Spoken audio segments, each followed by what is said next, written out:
दोस्तों, मध्य प्रदेश चुनाव में महज 10 से 12 दिन का वक्त बाकी रह गया है। 17 नवंबर को मध्य प्रदेश में चुनाव होने वाले हैं। उस दिन वोटिंग होगी, मतदान होगा, यानी मध्य प्रदेश की जनता अपनी सरकार को चुनेगी।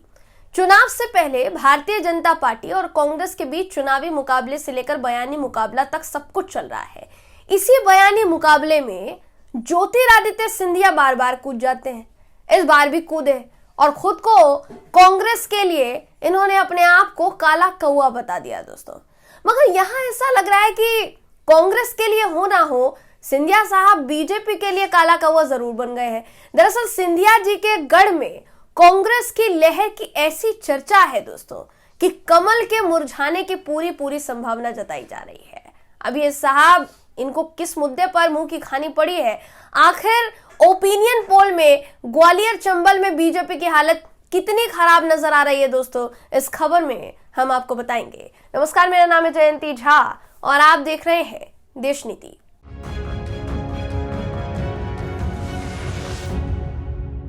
देश नीति, केवल सच्ची और पक्की खबरें। मध्य प्रदेश के ग्वालियर चंबल इलाके को ज्योतिरादित्य सिंधिया का गढ़ माना जाता है दोस्तों। अभी भी माना जा रहा है शायद, लेकिन ये गलतफहमी हो सकता है दूर हो जाए। उसी गढ़ से आए सर्वे ने बीजेपी की नींद उड़ा दी है, टेंशन में डाल दिया है बीजेपी को। मध्य प्रदेश को लेकर आखिरी ओपिनियन पोल सामने आ गया है, जिस सर्वे ने बीजेपी की टेंशन बढ़ा दी है। ग्वालियर चंबल रीजन में ज्योतिरादित्य सिंधिया की कांग्रेस से बगावत के बाद भी कांग्रेस को नहीं बल्कि बीजेपी को नुकसान होता हुआ दिख रहा है। चंबल रीजन की 34 में से बीजेपी को 4 से 8 सीटें मिल सकती है।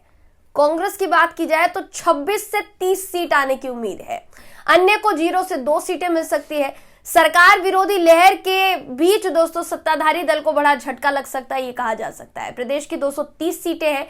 बीजेपी 99 से 111 सीटें पा सकती है, तो कांग्रेस को 118 से 130 सीटें मिल सकती है और अन्य के खाते में 0 से 2 सीटें जा सकती है। यह आखिरी ओपिनियन पोल कहता है। सरकार बनाने के लिए किसी भी दल को 116 सीटों की आवश्यकता होगी, तो अगर कायदे से देखा जाए तो कांग्रेस इस पूरे मामले में महारत हासिल करती हुई दिखाई दे रही है।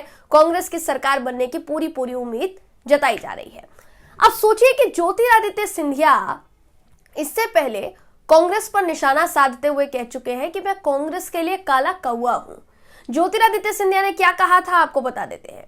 इन्होंने किसान माफी योजना, ऋण माफी योजना के 26 लाख फर्जी सर्टिफिकेट बंटवाए, ऐसा कहा। कांग्रेस के लिए कहा कि मेरे हाथ से भी बंटवाए।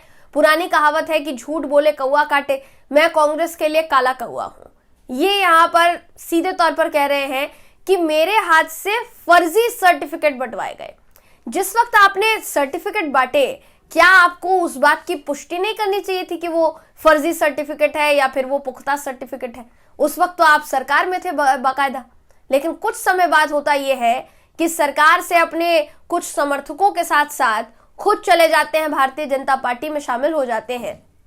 सरकार गिर जाती है, इनको मन मुताबिक इनका पद जो है वो मिल जाता है, बाकायदा इनको केंद्रीय मंत्री पद से नवाजा जाता है। अभी भी केंद्रीय मंत्री हैं, लेकिन जिस तरीके से दोस्तों इनके गढ़ में इनको नुकसान होता हुआ दिख रहा है, ऐसा लग रहा है कि आगे आने वाले चुनाव में, अगर ये चुनाव देखिए भारतीय जनता पार्टी जीतती है, अभी फिलहाल इस पर असमंजस बना हुआ है, क्योंकि जिस तरीके का सर्वे सामने आ रहा है, जिस तरीके से ओपिनियन पोल सामने आ रहा है, उसके बाद ये कहना बहुत मुश्किल होगा कि भारतीय जनता पार्टी को यहाँ पर हरी झंडी जो है जीत के मामले में नजर आएगी। तो ये कहना बहुत मुश्किल होगा कि भारतीय जनता पार्टी की सरकार जो है मध्य प्रदेश में बनती हुई दिखाई दे रही है। लेकिन फिर भी नतीजों का इंतजार करना ज्यादा मुनासिब है।